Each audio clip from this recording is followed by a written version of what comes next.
Hi, and welcome back to the Vancouver Life Real Estate Channel. We have created a 5-part mortgage series with our colleague and friend Mychal Ferrera from the Bank of Montreal. In this series, he answers the most asked questions when it comes to financing real estate. The topics include how and when to finance a pre-sale condo, your options when it comes to down payments on a home, how and how much equity you can access within an existing property, the best ways to finance investment properties, and lastly, how to purchase real estate within a corporation, especially good episode for my realtors and other business owners who operate as an incorporated business. Our guest Mychal has been with the Bank of Montreal for over 15 years now and consistently finances more real estate than any other mortgage specialist within that organization across all of Canada. Safe to say, he knows what he's talking about and has some incredibly valuable information to share with you. The 5-part series launches on Thursday, February the 23rd, and new releases will come out every Thursday at 3 p.m. They're quick 10-minute episodes that get right to the topic at hand. Be sure to check them all out, as I found them incredibly informative and know that you will too.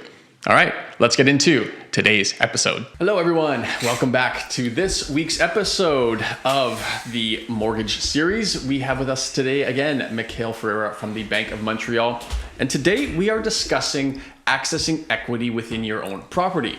We live in Vancouver. Historically, there have been some astronomical appreciation rates, and all of a sudden your $1 million home could be worth $1.5 million, and you want to do something with that equity. We're going to talk to you today about how to access it and I guess the options after the fact of what to do with it and how to maybe even get that second, third, or fourth mortgage. Mychal, thanks for being back. Thanks, guys. Good to be back. So let's get right into it. Yeah. I'm sure people come to you with this all the time, and this is also for people who maybe have equity in their home but don't know they can access it, and of course how they can then use it. So let's start off with, I guess, that approach. When someone comes to you and says, look, I think my home's worth more than I bought it for 10 years ago. How do we find out what it's worth, and then how much can the bank lend me if it is actually worth a bit more? Okay, so yeah, you're right. This is a common thing, and we see appreciation in the market like no other, right? So, there's so many different ways you can access equity in your home, and the most common way is, say your mortgage is coming up for maturity, or maybe you don't have a mortgage, but you got all this equity, right? So you can do this a number of ways. You can refinance the home and pull that equity out as a conventional mortgage. And you can access up to 80% of the value of the home. And who determines the value of your home? So, BC assessment is a starting gauge, right? When we're having a conversation, we're saying, okay, well, based on the BC assessment, it's worth X. But as we've seen in the last couple of years, it's either not worth, it's not accurate on the low side or the high side now. Apparently, everything's overvalued. So we order an appraisal and it tells us, okay, the property's worth $1 million. So that means you can access $800,000 as an equity at takeout. And you can take it as a conventional, you can take it as a chunk at one time at conventional mortgage rates. So your typical, 3-year, 4-year, 5-year fixed or 5-year variable, whatever, and you get that chunk. The other way is via the collateral mortgage products like a Homeowner Redline or a STEP or Homeline. Every bank has it. It's exactly the same thing. You can choose to take a mortgage portion. So you get a chunk up front at conventional mortgage terms, and then the remaining can be via a homeowner line of credit, like a home equity line, which is based off of prime, and the Bank of Canada dictates that. So multiple ways to do it. It just depends on what kind of structure you're looking for. Gotcha. Okay. And so if there's obviously an existing mortgage on the property, you guys are lending essentially on the spread of the new current valuation, the new appraised amount, minus the 80%. I guess. And then, of course, you take out that first mortgage amount. Correct. And when the balance is what you have in equity that you can access. So for example, what we're seeing now is there's a lot of people that got these amazing mortgage rates in the last few years, right? So let's say your property is worth $1 million and you have a $500,000 mortgage at a 5-year fixed at 1.69. There is no way you should ever break that mortgage, right? But how do you access this equity if you don't want to break that mortgage? Well, we can do a secondary product behind the mortgage via homeowner line of credit, which is HELOCs, all the same thing. And we can access the other, $300,000. So your first mortgage is $500,000. Your second homeowner line of credit is $300,000. There's your 80%. So now, Mychal, if I go ahead and pull this out, is the bank going to control what I spend it on, or is that up to me? Well, I mean, we always want to understand what you're doing, right? In order to put the best solutions in front of you. But no, I mean, the idea with a line of credit is once it's set up, you can use it to buy a car, buy a home, buy a boat, buy whatever you want with it. But we want to understand, in order to make it the most efficient, you don't want to really use it for consumer debt. It's the best used for buying a second property, another investment, or pre-sale or other investments. Yeah, this unfortunately, some people have essentially used their homes as ATMs historically, right? Where they suddenly have access to $250,000, and maybe they buy things that are absolutely liabilities, you know what I mean, and depreciating assets. So yeah, like you said, good to technically only leverage this equity if you're going to use it to create more. So let's say that works out. Somebody gets $250,000, equity in their home that they now have access to. And they want to buy a pre-sale, like you said, or even, let's say, a resale. They want to buy a $500,000 condo. Do they then come to you and see if they apply for a mortgage? Or should they do that first to see if it's even worth pulling out the money if they would apply for a now second mortgage? Yeah, so a lot of, I would say the most common request I get is, I have equity, I want to take that equity out and either help my, kids buy a place, or I want to buy a second place. And that can vary depending on the individual. So I get, older clients that want to downsize, and then I have younger, clients who want to upsize. So the idea is you take this is a two-part thing, right? Because we have to do a refinance first and make sure you can pull the equity out, right? So either establish the product first, and then the second part is we pre-approve you. Little bit of strategic lending here, right? Because if you do both at the same time, you actually stress test them against each other, and actually yields you less. So, that's where having a very experienced lender when you're talking about these kinds of deals is very important, because you can maximize one and you can minimize one, right?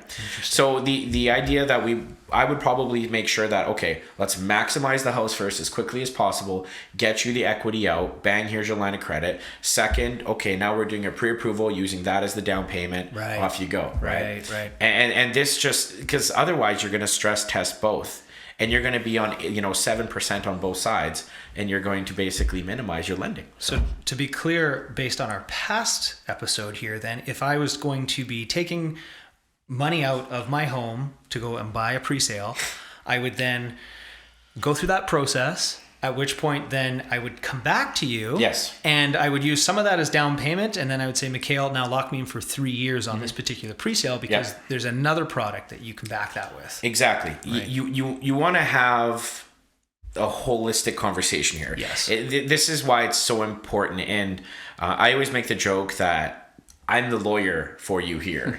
Tell me everything. Right. Because if we don't know, and you're planning all these things and you're being kind of sheepish on it, it's not going to work out in your favor. But if you say, here's my plan, start to finish, great.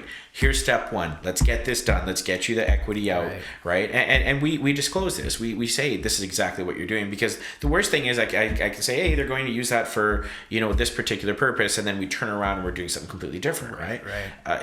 Oftentimes there's this miscommunication, perception that when you tell people too much in a lending conversation that you'll compromise yourself. It's not true. Right.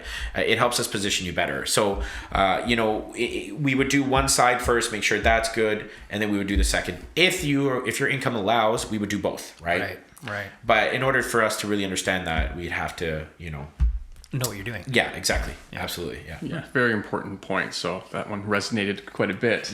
Now, also talk to us then about repayment options on this. Sometimes mortgages, you've got a cap on how much you can pay back per year. Is that the same with line of credits or a refinance? Yeah. So when you're borrowing money from a HELOC, so any sort of line of credit product, there is no repayment terms except interest only. So your monthly, it's just whatever you owe, and it's times your interest rate divided by 12. That's your interest cost. You could go ahead and put, $1 over that, or you could go and pay it in full tomorrow, right? So it's great for people that have cash maybe sitting around, want to access the equity, because now they get to write off the interest if they're buying an investment, right? Whereas a traditional mortgage will have set repayment terms. And basically for us, if you have a conventional mortgage, you can only prepay 20% of the original advanced amount in any calendar year. So, depending on the structure of your, planning, we want to make sure that we give you those options up front. My mind's just going with all kinds of ideas right now. I think, and that's part of the purpose too, right? Yeah. I mean, people don't know what they don't know, and being able to potentially tap into equity within your primary residence to help out offspring, to help out the kids, to invest in your future. There's all sorts of potential options here. I've seen, the amount of deals that I've put together with equity in existing homes.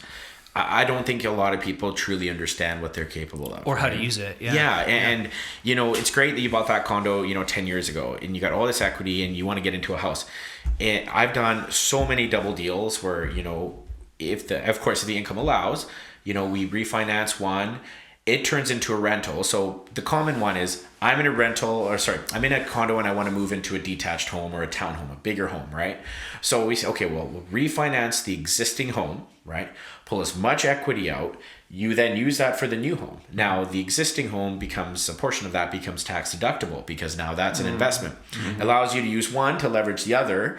And, now you can write off half of that. Can you also use the income gained from the from the rent you're earning on your investment as income towards your new property as well? You can if there's surplus, right? Okay. Yeah, that's what I mean. Yeah, at the end of the day, yeah. So, there's calculations we can use to actually help that happen, right? Cool. So that's the most common one that I see across the board in almost everybody that's in a condo, wants to find out how to get into that next step. Well, that's interesting because as you detail that, you find ways to eventually source your own financing. If in many ways. Yeah. Right? Yeah. Assuming that the products continue to appreciate in value. Yeah. And, this is kind of an interesting topic because in theory, you can get 100% financing in a lot of ways, right? Refinance one, get your 20% for the other. Yeah. It really depends on the individual. We need to make sure that affordability is not an issue, right? We want to make sure that you can comfortably cover that because as we see now, if you're over leveraged, It's squeezed. Yeah, exactly. Yeah. But it really does help you maintain your properties. Buy that other property, buy that third, buy that fourth, right? And it really helps that person who's trying to build that portfolio of properties. So Cool. That's also a way to do it without having to necessarily have more income. Yeah, there's multiple ways to get qualified for it, but when you have the equity, that gives you the ability first. Gives you the option. With no equity, everything you're doing, you're saving to the dollar. You're saving your 20%, you're saving your 5-10%, whatever, to get in. But to get that second property, you need that equity for sure. Yeah, for sure.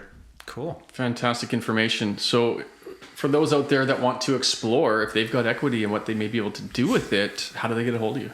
Yeah, they can reach me by phone, email, or on Instagram. Perfect. We'll include all those details in the comments below. Thanks as always for tuning in. Have an awesome day.